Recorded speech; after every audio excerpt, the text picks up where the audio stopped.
Good afternoon, ladies and gentlemen. We will start. I want to encourage punctuality. And as you know, this is part of a series of lectures with the main theme will be Carr, but I try to apply to her work different concept. And today we will speak of the Sublime to make you forget about the weather outside.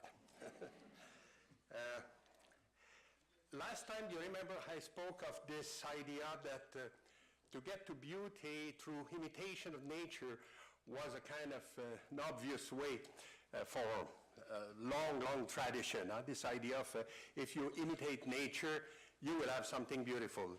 And behind this idea, I think it's important to understand that suppose that you envision the world as a kind of cosmos, meaning something orderly, harmonious, created by God. And in which, of course, if it's so harmonious and so well organized and everything, if you just copy it, you will have also something harmonious, beautiful, and imitation becomes the key then of the thing. If, in the contrary, you have the impression that the world is a chaos, and in Greek, of course, the two words are opposed. Like cosmos is a world, and chaos is exactly the onward, if you want, exactly the opposite. And if, in the contrary, you see the world as a chaos, then imitation maybe is not the best thing to do. Maybe it's to take distance from it and to try to impose your own order, or order that comes from yourself. And you remember, I quote last time the Abbé Charles Batteux. He's not the most famous name nor in philosophy nor in aesthetic, but he was influential in the 17th century, and he asked this question also: is it even possible that we could create something which is not in nature? As if, and then what would happen if suddenly, let's say, a painter or a sculptor have this idea of creating some being that is not in nature, so it's not an imitation. He says, what we will obtain? And he thought, of course, because he have a classical culture, he thought right away of this idea of a chimera. As you know, the word comes from the Greek. It means I think at the beginning it means only a goat. And then it made this kind of special creature who was a combination of three animals. Basically, you have a head of a lion, and on her back you have the goat, you have the head of a goat, and finally the tail end up as a snake. And for Batteux, this is a kind of terrible thing, because of course it doesn't exist in nature, but on the other hand, it has been created by the ancient. This thing comes from Tuscany in the north of Italy, and it probably belongs to Etruscan civilization, so it has a prestige of being ancient and being, and we knew also by mythology that this strange creature was killed by Bellerophon that you see on Pegasus there, and on the left side you see Athena and the king sending this hero, to kill the chimera, who was, of course, devastating all the region. So it was a personage, let's say, in the mythology, and it was created by the ancients. So in a way, you could say, well, maybe after all, there is a possibility to make something which is not in nature and could be beautiful. But for Batteux, this proved exactly the opposite. I will read you just a translation of what he says. He says, human spirit cannot really create. The idea behind this is that you use always a model, even to create a monster like this. He says, all his production come from a model. Even monster, which our unruly imagination figures out in his delirium, right away when you speak of unruly imagination and delirium, you are, of course, making a negative judgment on the product. Cannot not be made from parts taken from nature. And of course, this was a good example, because indeed this chimera was done by three parts of nature: a lion, a goat, and a snake. And you make then this part, if you make from this part an assemblage contrary to the law of nature, By degrading nature, you degrade yourself and you show your silliness. You make a chaos instead of a world. And I think this is the key, of course, of his judgment. If you assemble like this part from nature, you cannot do otherwise, he says. You have to take your model from nature. But if you reorganize it in a kind of unruly fashion, or with delirium, if you want, then you create a chaos. Then you are out of the beautiful world created by God, harmonious and all that. And the result, he says that you make something, instead of giving pleasure like beauty, give displeasure, give some pain to look at. I don't agree with him necessarily, especially with a sculpture of that kind, but let's say this is typical of the type of reasoning that people who were behind this idea of imitation of nature. In the 18th century, you begin to have, and I show the portrait of Newton because after all it begins with him, you begin to have doubt about this, that the world is so orderly and so well organized with this kind of hierarchy of beings, you see, from, let's say, plants, animals, and on the top, of course, man. All this become to be put in question. We are less sure of that. We have a better grasp of the immensity of the universe. And okay, maybe there's some stars or constellation, and there's planet ruling, but there's so many of them, there's nebulae and everything. And so then the feeling you get, it is it really a cosmos we have in front of us, or is it rather a kind of chaos in which science have to put some order and some organization? And of course, Newton is a kind of ambivalent type of character. You know that he was interested in alchemy, he was interested in theology also. Mind you, he was kind of heretic. He didn't believe in the Trinity of all things. He believed one God is enough, not three. And so there is this aspect of Newton that I don't want to deal with. But the Principia Mathematica, let's say, are about, of course, this idea that you have forces in nature, force of attraction and repulsion, and that with this you could more or less explain all the so-called apparent order of the world. But these forces are not axiologically defined. They are neutral. They are just pure energy of attraction, of repulsion. And it is man, of course, that make order in the world by creating this law of nature and making order in all this. When you begin to think like that, this whole idea that the world is a cosmos and is well organized become to be less sure. And one of the consequences of the whole idea also was that you could apply this beautiful order of nature to even life in society, and even to ethic life, I would say, to personal life. Be as orderly as the world is. But if you are in front of a chaos, you cannot give that anymore. Like an example, you say, do like the stars. Yeah, well, you will go in that direction and that one, and you will not be as well organized as before.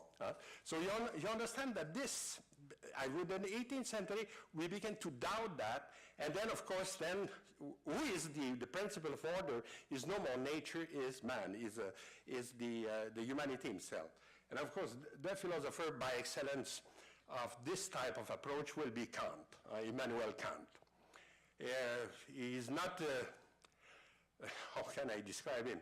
He was known to be very orderly. You know that people were fixing their watch by watching Kant taking his walk every morning.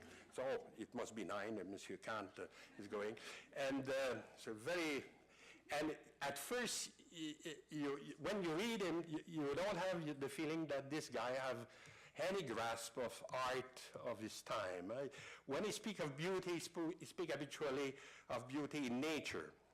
But one first idea that I want to stress from Kant, and I think you will see that it's important, it is that he began to say that the key of our reaction of beauty is not the appearances of the world. It's not what appear to be, but the form. What is behind the appearances, what is more the structure.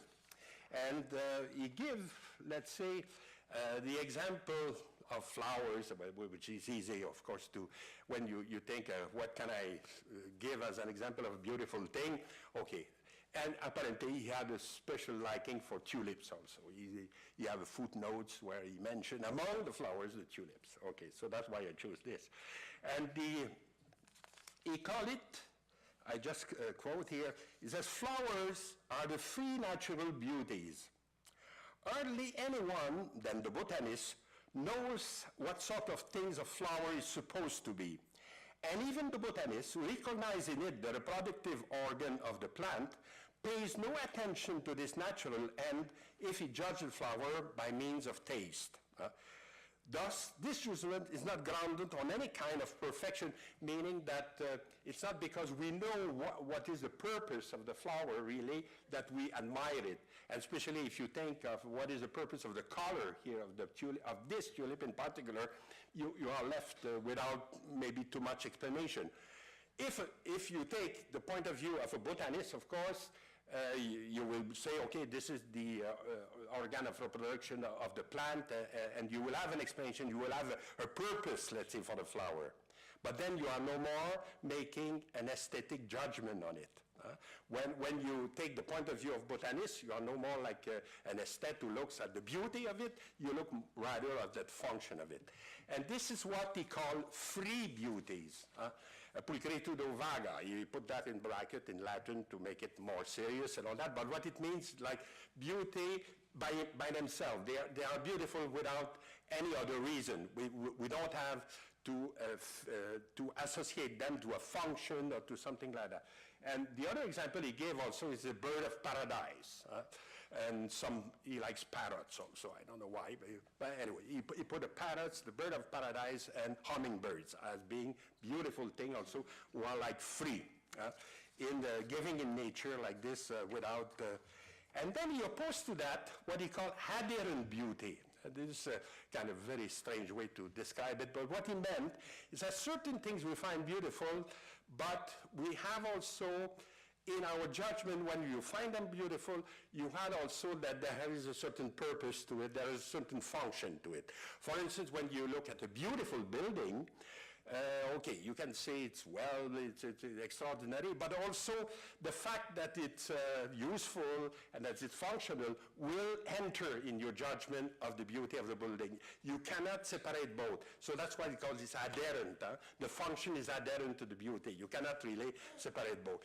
And curiously, as an example of adherent beauty, he gave the horse.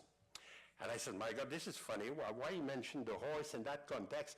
Well, probably at the time, you could not see a horse without thinking of his function, without what he does. Today, it's a more rare animal. We don't see them much. And maybe we will be more, let's say, sensitive to his beauty, to his free beauty. But during the time of Kant, of course, this is the animal that draw everything, that plow, that use in field and all that, and he called it an example of this type of beauty. Free beauties and adherent beauties. Free beauties are without any purpose, you enjoy them just for their look, and adherent beauty, well, you have also this inkling that this thing is also useful or is also important. And the final note, let's say, about beauty with Immanuel Kant, it is that it is, like I said before, the importance given to form. In whatever, if it's free or adherent, it's always the form is important.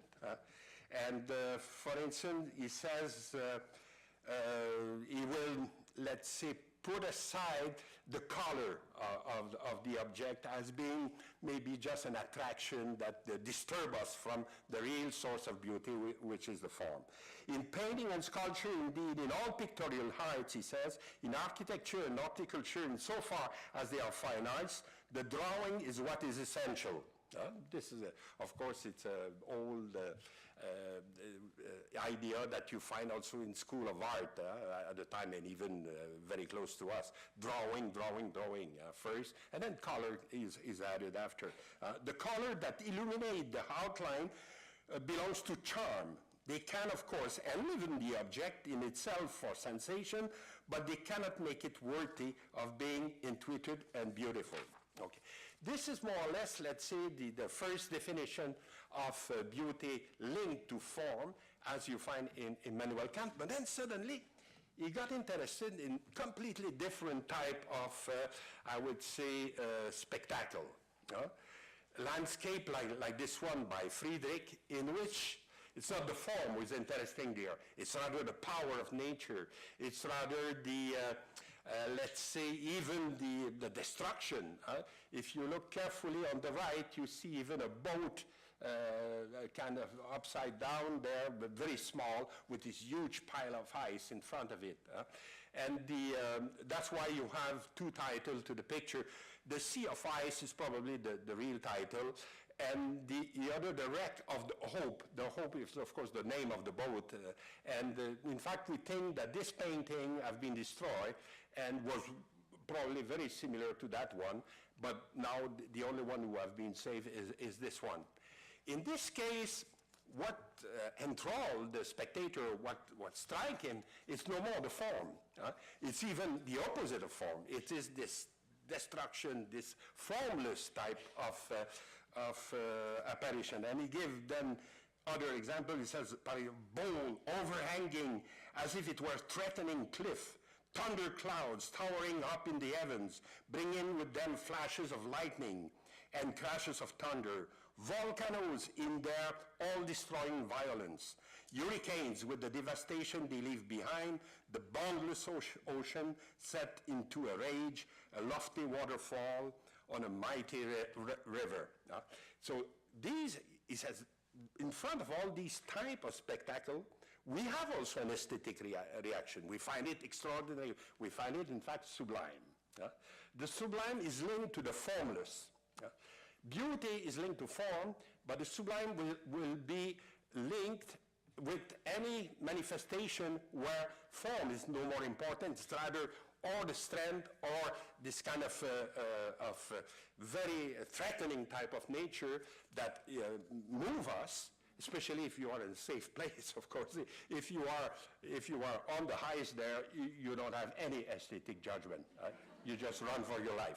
But if you are in a safe place and you look at it from above or from far, you could have this reaction. Okay, what I'm attracted here is not the form of the things, but it's rather the power, the presentation of what we see here in Friedrich. And so right away when you got this approach to nature, we try to find, okay, what is exactly the, let's say, the criterion that make it suddenly sublime in a way. The first one is quantity, the fact that you have a lot of things in front of you. And of course, for us, I was thinking, what will be the equivalent of sublime in front of something huge, something, I thought right away of example taken from astronomy, because after all, we are used to this type of images, and we see that it's probably the biggest spectacle that we can be given to witness will be something from, like here, it's fantastic, it's two nebulae or two galaxies, let's say, eating each other, and it must be a kind of terrific place to be in the middle there and to see this thing. I read another little passage in Kant in which you will see how he tried to make us understand that this idea of quantity is important in the feeling of sublime. Here what he says, take a tree that we estimate by the height of a man, who may serve as a standard for a mountain, meaning you want to have an idea of the size of a mountain. Okay, you take a tree and you say, okay, this mountain is like 7 trees up, one above the other. As if it will go like this by comparison to give us an idea of this quantity. He continue. It will serve the unit for a number expressed in the, and then the mountain could be used as a number in order to make, to give us an idea of the diameter of the earth. You could say the whole earth is as many, if the mountain is 1 mile high, well, it's as many miles as you can add. The diameter of the earth could serve then as the unit of the planetary system so far as known to us, this for the Milky Way and the immeasurable multitude of such Milky Way systems called nebulae, which presumably constitute such a system among themselves in turn, does not allow us to expect any limits here, as if after you go up to the galaxy level and then you are in ultimate space, without any limits, and then this is the really sublime spectacle. We know here, for instance, in modern astronomy that, for instance, you have a space, let's say an extension in the universe. All the white spots you see on the picture are galaxies, but suddenly where the circle is, you have only one galaxy and a big bubble of empty space. And apparently it's 33 degrees on the horizon. It's a lot. It's like 350 million years wide. And of course, when you see this this type of grandeur, if you want, you can have this feeling of sublimity. It reminds me a caricature I saw in the New Yorker. I should have scanned it, but I don't have, but I will just read you the caption. He says, yes, two astronomers are speaking together. Yes, a hole in space 300 million light years across does make me pause and feel tiny and insignificant. But a glance around at my peers usually restore my equanimity. Okay. So the first idea with the sublime, okay, it's quantity. It's the immensity, the grandeur. And of course, you don't have to go to astronomy. You can have a more akin to us. Let's say mountain will be a big subject for artists who want to suggest this idea of sublime. I have an example here of the less likely guy. I didn't thought of him first, you can be sure. But when I saw that, this is fantastic. This is a very good example. It's done by this man, John Singer Sargent, who is known as a portraitist.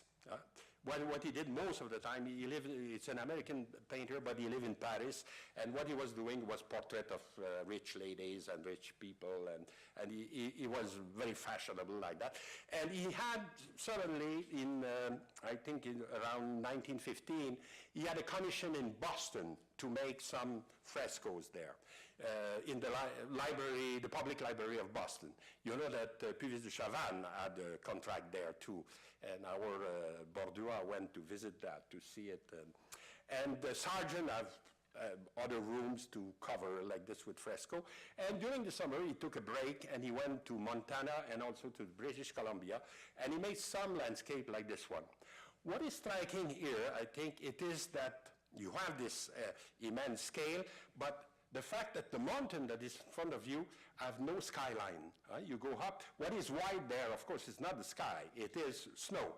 It is more of mountain. And this type of framing, I think, is very efficient to suggest this immensity there. And then the feeling you get, it is, okay, it's huge, and also it's chaotic. I don't say what is exactly the organization principle behind all this accumulation of things. You have the lake at foreground, you have you don't have any personage, you don't have any human to give you an idea of the scale. You have few tree trunks, but they are close to us, and this is far. So you lose a little bit all the element that could help you to situate yourself in a kind of more graspable type of landscape. I think you feel there is a totality there this make a landscape, but on the other hand, it's too big and it's too chaotic and too disorganized in a way, really to be able to synthesize it and to have this kind of feeling that we have in front of the tulip or the bird of paradise. You have there in front of something much more colossal, let's say, much more difficult to grasp together.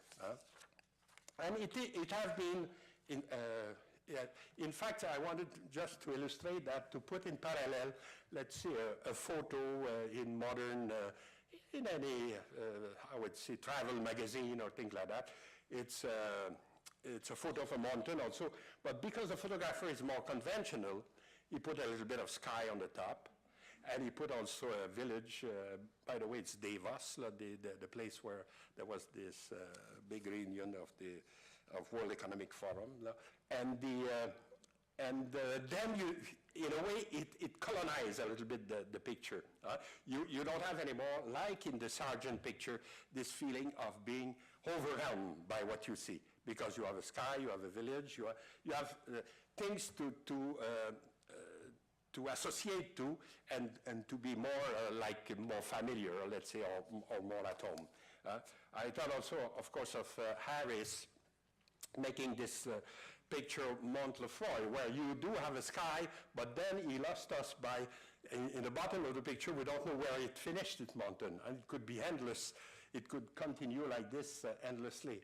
This is, as you know, it's a picture that in fact is a sketch. It's not really the final work of Harris on this subject.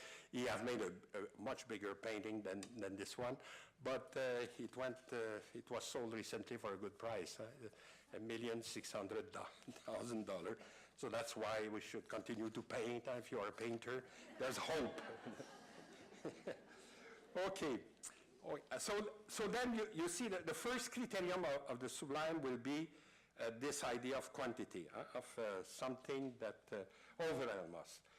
The other example that, the other distinction we can make also, again referring to Immanuel Kant, he says there's two types of Sublime. There's a mathematical Sublime. Well, this is ridiculous a little bit, like to call it that way, but this is the one I just described. Why you call it mathematical? Because it's quantity. And then he says there's a dynamical Sublime. And the dynamical Sublime, dynamis in Greek means strength, force, energy. And like dynamism, if you want, it's the same word. And then what is striking is not so much the quantity or the overwhelming spectacle, but the suggestion of some forces of nature.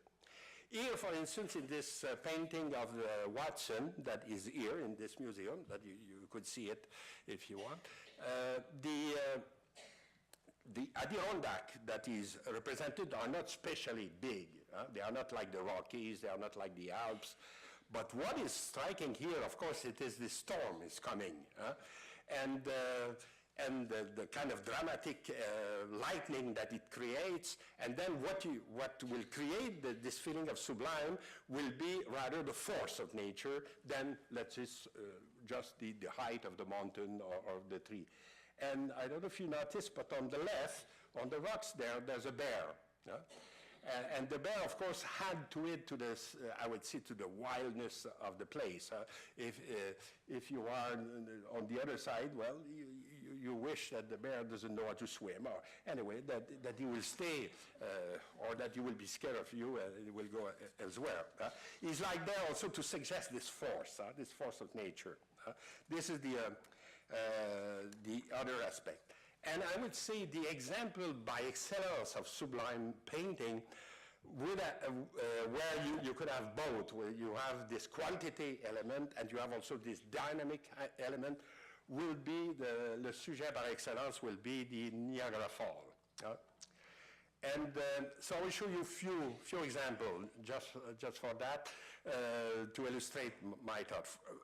The first problem, it is to suggest that Niagara Falls could be like a sublime spectacle or something that will really create this effect. You have to be situated in a certain point.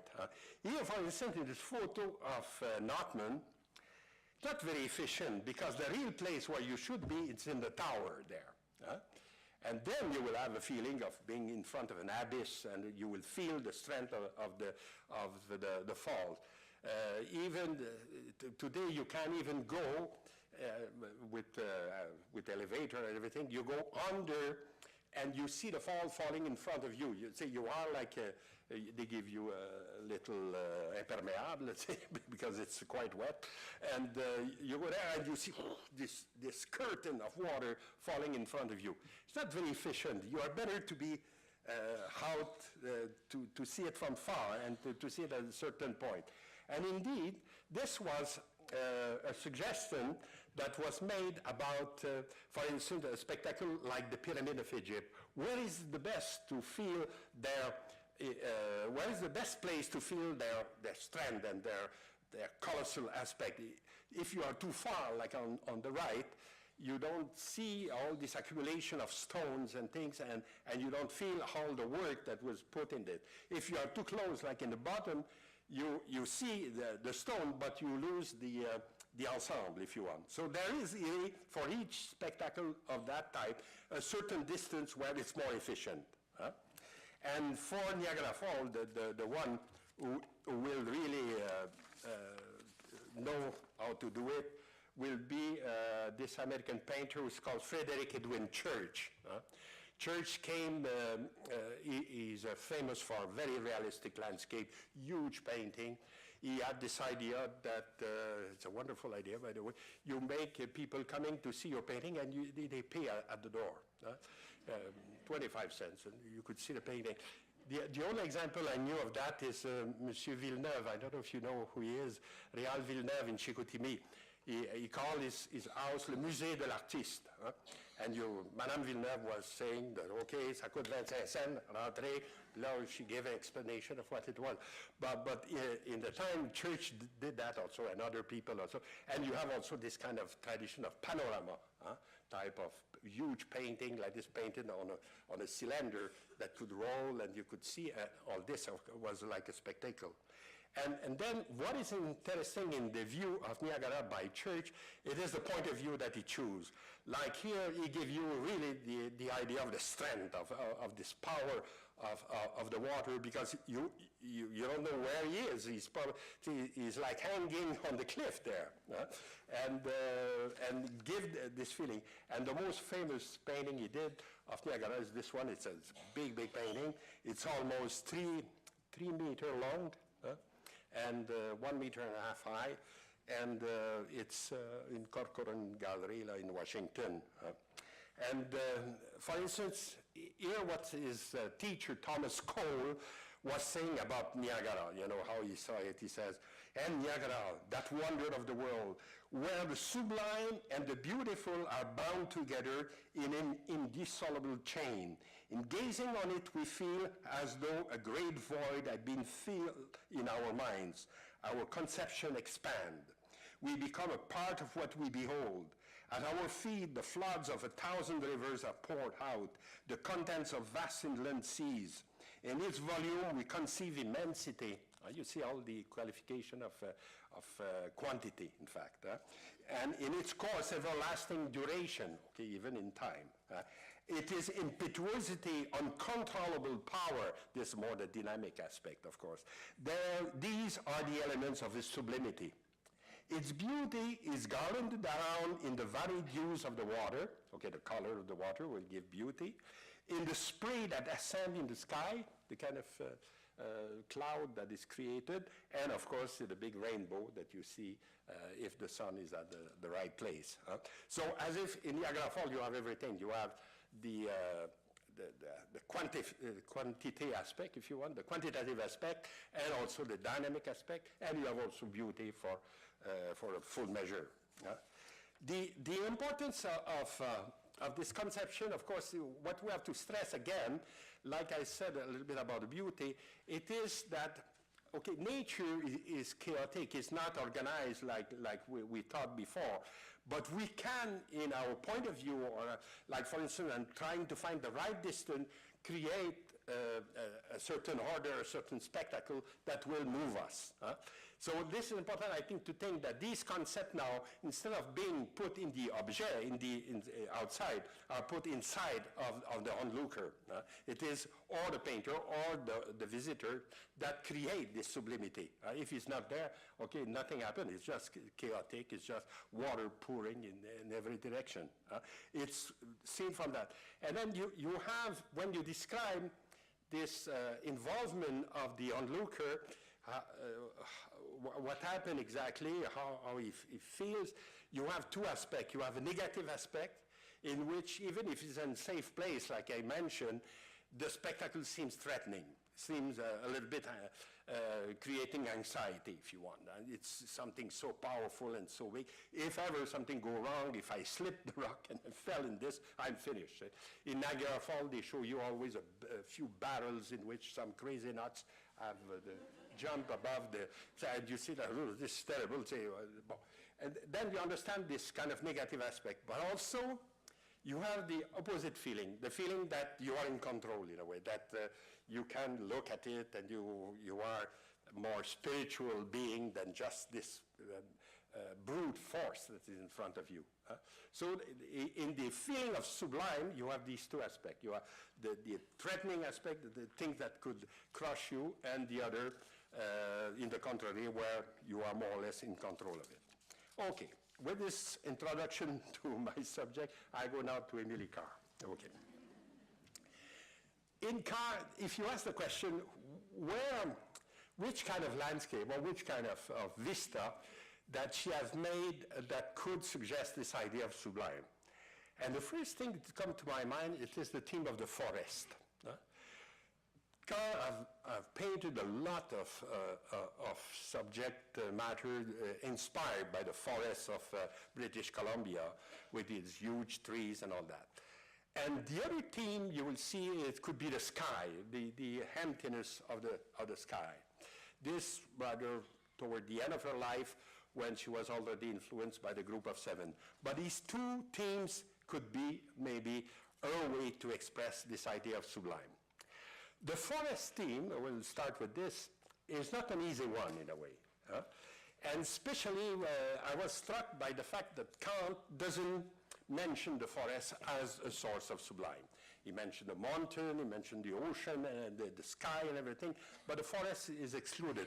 Maybe because they don't know what it is, a forest in Europe, you know. They have les petits bosquets. And so, but when you go in the West and you see these huge trees and these huge forests and all that, then you could have an idea of a kind of a surface in which you have a continuum, in which you cannot really put limits. If you are in it, it's endless in every direction, and it could create, indeed, a kind of anxiety because you don't know where to find it. Apparently, the things to do is to walk always in the same direction, and finally you find a road. But otherwise, see, if you begin to look left and right and all this, you get lost. So when you think of this kind of immense forest, you could understand, okay, that could be a way to suggest also this idea of the Sublime. The first problem that the painter and photographer will have with this, it is that trees will be fascinating as much as the forest. We have this proverb that the tree hide the forest. Est-ce que vous dites ça en anglais aussi? L'arbre cache la forêt. And indeed, when the first pioneers will go toward the west coast, they will find these huge trees, the sequoia, for instance, who can measure up to 270 feet, so that's quite big. And they will try to photograph that and to give us an idea of the colossal aspect of this trees. Sometimes to give us an idea of what it is, they will put a little personage. I don't know if you see him at the foot. You'd see that. He looks as old as the tree, but anyway, yeah. We know who he is. The guy was called Galen Clark, and he was a guide in the Yosemite Park. And he was bringing, of course, tourists to see these big trees and all that. The problem is there was very well defined by an author who's not famous. I don't know him. He's called Ludlow. And he was publishing in the Atlantic Monthly, which is a magazine that still exists. And in the 1860s, about that time, he says, the marvelous size does not go into gilt frames. He says, when you try to depict just a tree, you have a problem, because if you want to give the impression that it's a huge tree, even a photographer or a painter is the same. He says, it doesn't fit in a gilt frames. You paint a big tree, and it only looks like a common tree in a cramped coffin. Very good description. So what can you do? Unless you have a canvas, you see, as big as a tree, say, or something like that. Maybe today we could imagine things like that. In Concordia, we have the photographer, Monsieur Bayer, who created a huge plant on the side of the building where we are. And okay, so you could maybe, with a scale, with this type of scale, try to coincide. But if you make a kind of painting like they used to, or photograph at the time, you have a little bit what he described. And he had, to be sure, you can put a live figure against the butt for comparison, but unless you take canvas the size of Haydn's, your picture is likely to resemble homunculus against an average tree and a large man against a Sequoia gigantea. As if the guy look there, who is near at the bottom there, looks like a Lilliput in a way, and maybe it's a midget, maybe it's a small tree, but we took somebody very, very small. Look, some photos to solve the problem. I've suggested like this, you are very close to it, and you have three personages there, one rather brave, if ever there's a little bit of wind, he may be squished forever, but he stay there. And, but then again, you lose this kind of sublime aspect that you have in the single tree. Now it's become more familiar, and I have a beautiful text of Thoreau about it. You will see how he reacted negatively against this thing. He says, it is worse than boorish, it is criminal to inflict an unnecessary injury on the trees that feeds us or shadow us. Whole trees are our parents, and our parents' parents perchance. If you would learn the secret of nature, you must practice more humanity than others. The thought that I was robbing myself by injuring the tree did not occur to me, but I was affected as if I had cast a rock at a sentient being. With a dollar sense than my own, it is true, but yet a distant relation. Behold a man cutting down a tree to come at the fruit. What is the moral of such an act? And I think we got so used to this exploitation of the forest that we don't feel these things anymore. We find this prose a little bit naive, but it is a sign that with capitalist society, we remove completely economy from politics.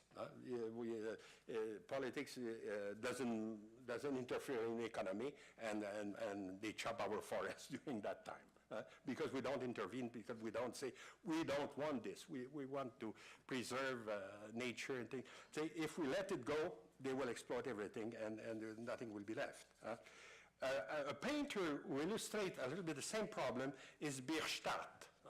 He's from German origin, but he works in America, in the United States all the time, in which you have the same tree that we were looking at by the photographer, but now in a painting.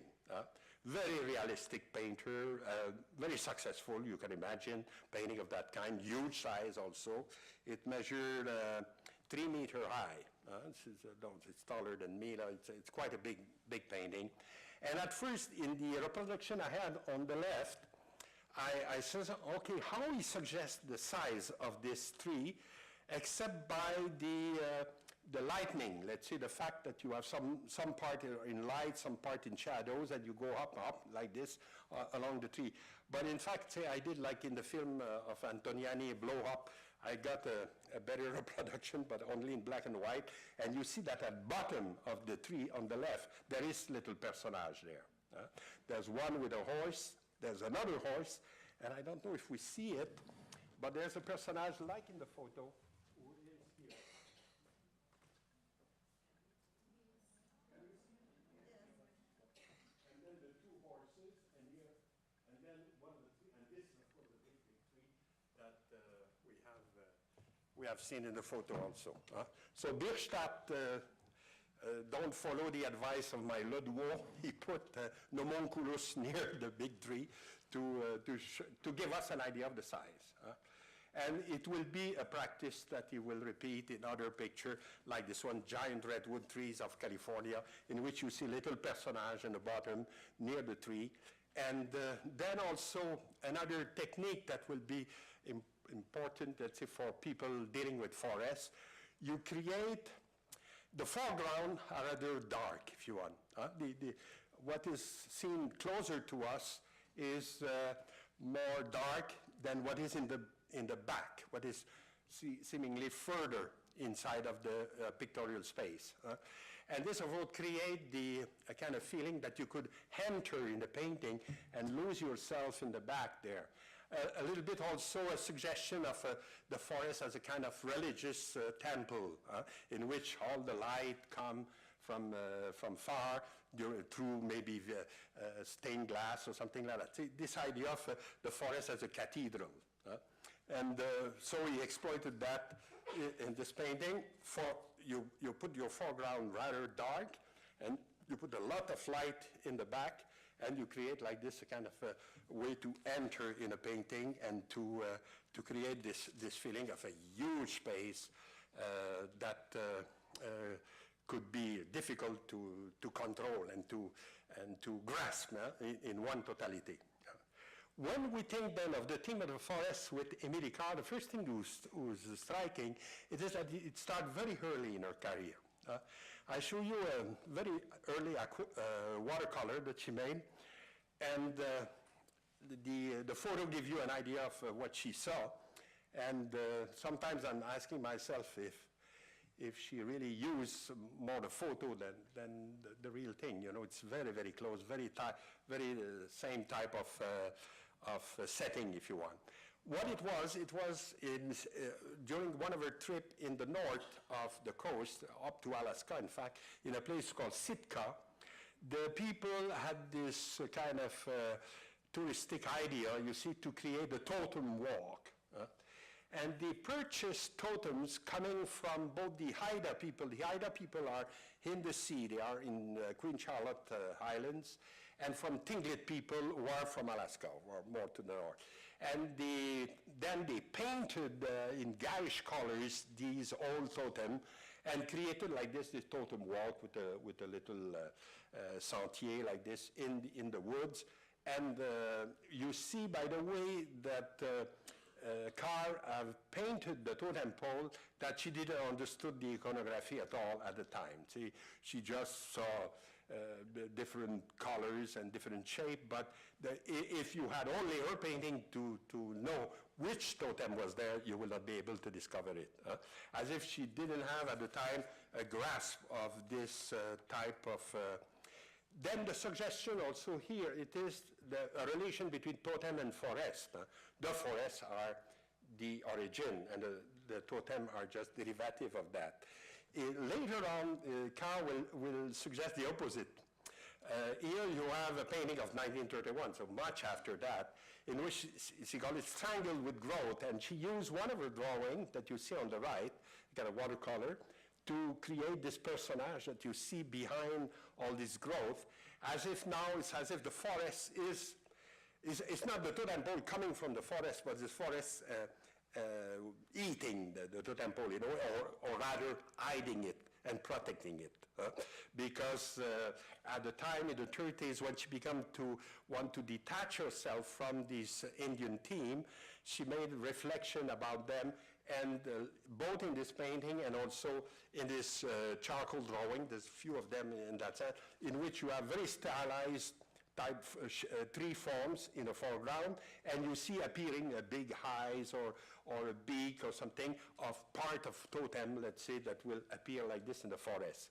So then, as I suggest, it's the opposite. It's like if the forest claim now the possession of these work of art and hide them, and they become the spirit of the forest in a way. So you have these two attitudes in front of the relation between the two subject matter. But we anticipate, let's go back to a presentation more chronological. Here in 1910, she made also a series of watercolor inspired by Stanley Park.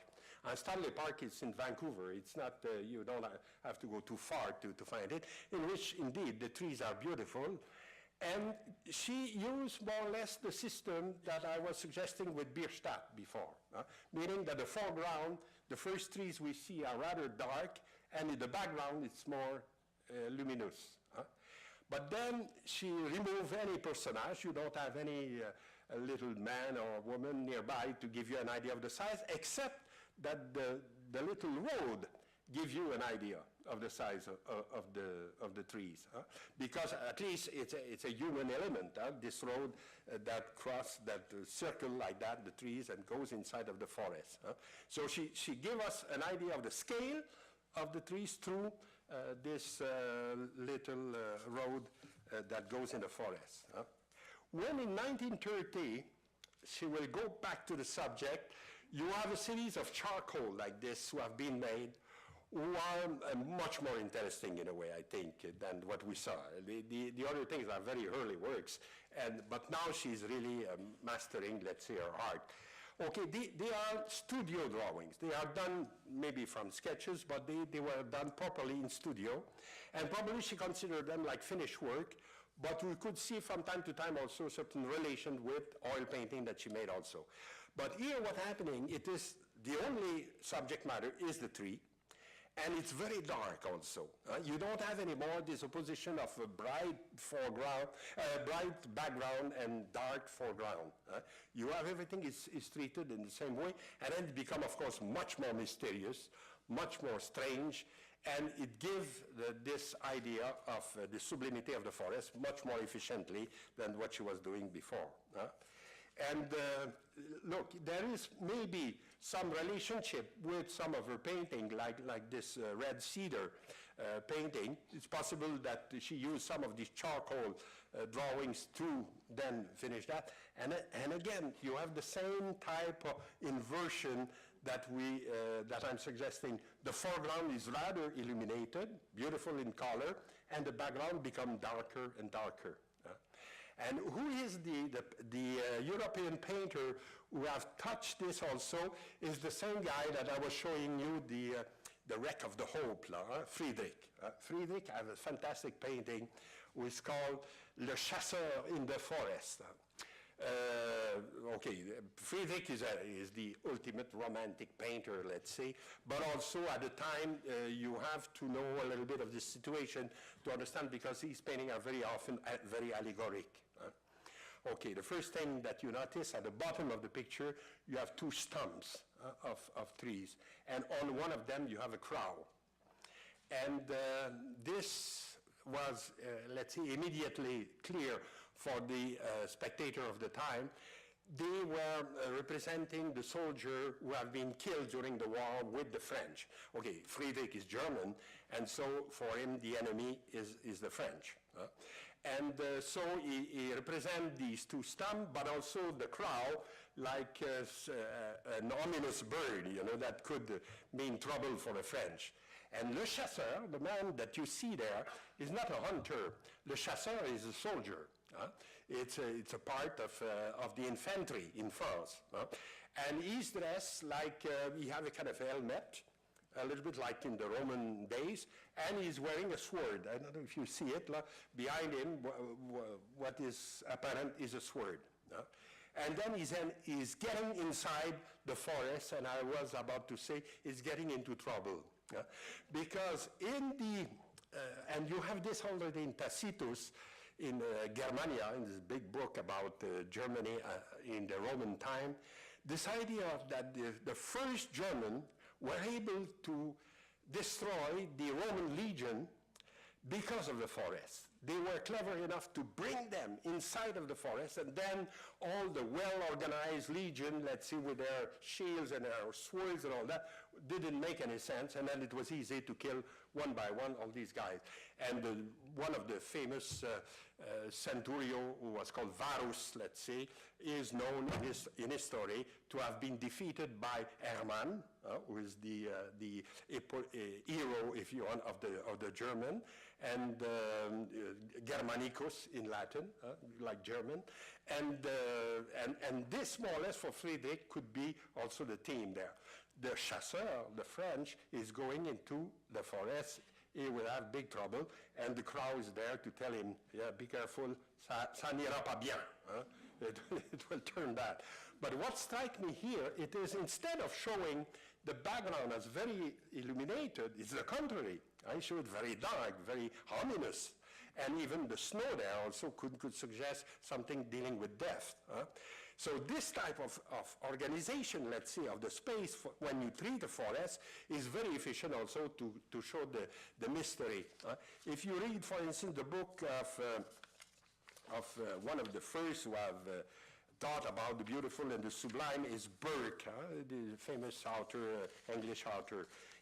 His book is A Philosophical Inquiry into the Sublime and the Beautiful, published in 1757. He gave obscurity as a factor of sublime things. If you had, he says, for instance, a judicious obscurity in some things contribute to the effect of the picture, because the image in painting are exactly similar to those in nature. And in nature, dark, confused, uncertain image have a greater power on a fancy to form the grander passions than those that have which are more clear and determinate. As if the obscurity is a factor also of sublime.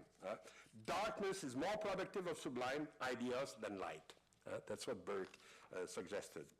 Then to make him lie, this is a good example of that also in Emily Carr work, where you, it's an interesting, it's almost cubistic in feeling, very surprising when you know that she's rather a figurative painter, but she called it forest interior, exactly like what was suggested in the Friedrich painting, black and gray, because they are the main color, and you don't see the sky either. You enter in a world in which obscurity really creates the mystery and the, let's see, the sublime aspect. But then in late 30s, she went back to more, I would say, light type of presentation. And it can be explained in a way by her own biography, if you want. In 1937, she had a heart attack, and then in 1938, for the first time, she was able to go back to nature and to paint in front of the motif. And of course, forest was right away the place to go. You have a place on Vancouver Island who's called Cathedral Grove. I don't know if you visited that, but indeed, it's a little spot where they kept the huge trees and all that, and the idea of associating, like on the right side here, the forest with a cathedral could come from there, because after all, it's there. I made once a trip from Tofino to Vancouver, so you cross the whole Vancouver Island. And it was terrible. What happened, it is along the coast, you have a lot of trees. And where the tourist road are, it's perfect. You have trees and you have this Cathedral Grove. But the moment you go above the center of the island, then it was total destruction. It was like you see only forests who have been, they pull them from the ground and they remove all the barks and then create logs and logs and logs with that. It was an experience horrible, in fact, to see this destruction. It was a small plane, and from above like this, it was extraordinary. But indeed, they kept this place, the Cathedral Grove, to save the face, I think. It's at least we'll keep maybe an acre of that. And she went there and she made this kind of thing. Mind you, this is less original because this association of Gothic architecture, especially with forests, have a long tradition also. Viollet-le-Duc and people like that have repeated that the inspiration of the cathedral were the forests, where the trees meet like this and create this type of things. But I think because of that special circumstance in her life, it could be explained. But look, for instance, what you can do when she's more inspired. This is a fantastic painting, of course. Dancing sunlight, where you get this opposition between light and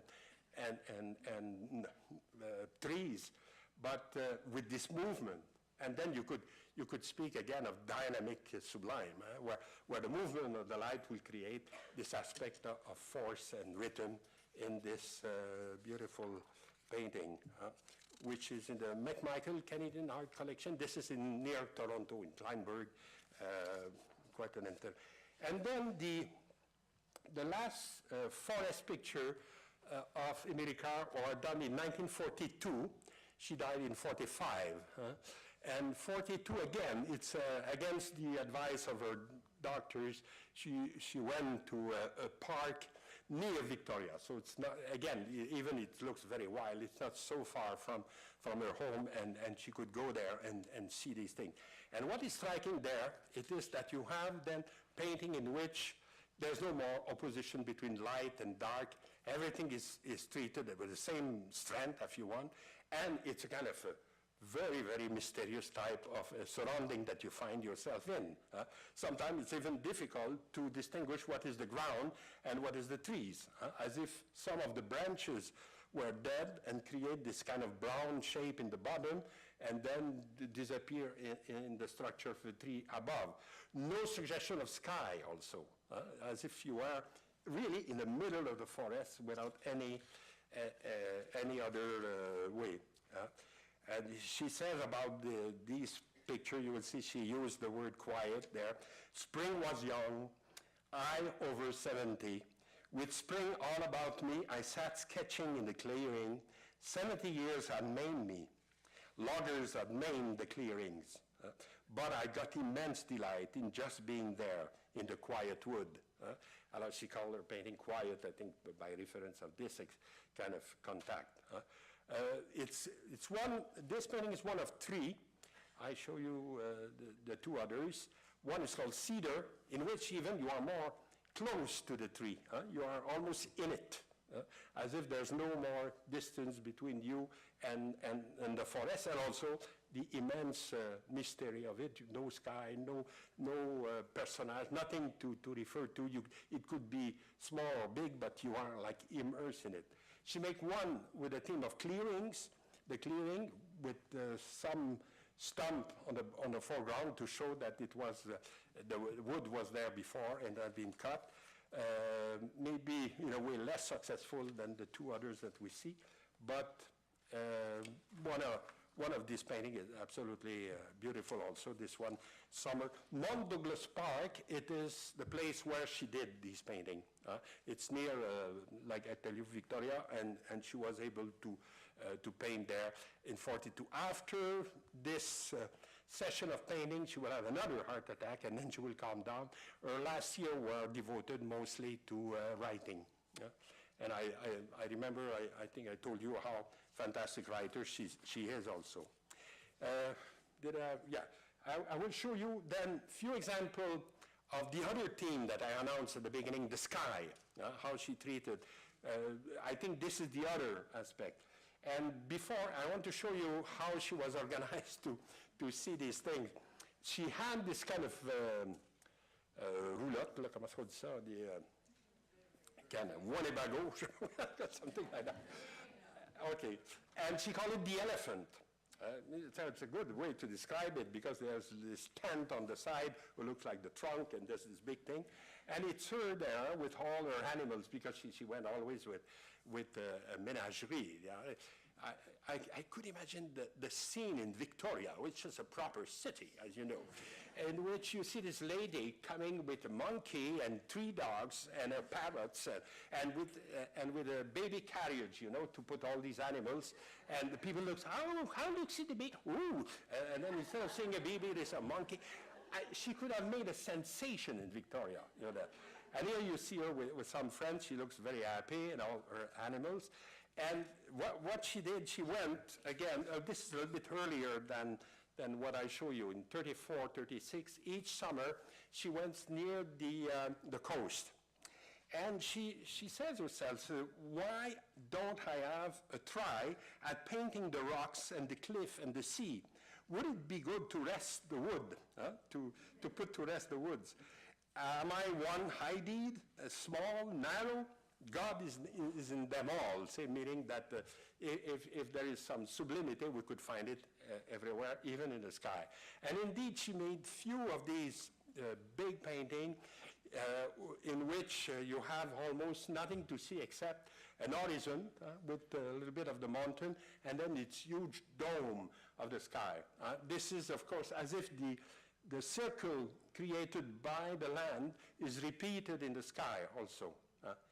But it's more complex than that. At first, you said this is the idea of a dome, but on each side you see there's a kind of contradictory type of movement, as if the sky is also a little bit chaotic. It's not only a very orderly type of spectacle. And I'm always thinking that the guy she may have in her mind, and maybe in a kind of negative way, it is, of course, Harris. Lauren Harris, she was very close to him, as a very good friend and all that, but the conception of Harris is very different. What Harris showed us, it's a sky in which the ray of God, let's say, come from above and bang, it fell on us. There's no hesitation, there's no clouds going on the side or things like that. The clouds are removed to let these rays fall on this kind of stump in the foreground, and this kind of shimmering effect on the lake, and that's it. And of course, Lauren Harris is a theosopher, and for him, truth comes from above, and also this type of depiction corresponds very well to what he wanted to express. But again, if you go back to one of these pictures of Emily Carr, you will see again the complexity of the sky here that belied in a way what Harris was trying to do. You have, it's not that the ray comes from above, they seems to come even from below and going up, like a prayer, I would say, instead of just being a revelation of God, a manifestation of God falling on you. It's rather like emanation from the land and then getting disturbed and then transformed in the upper part of the painting.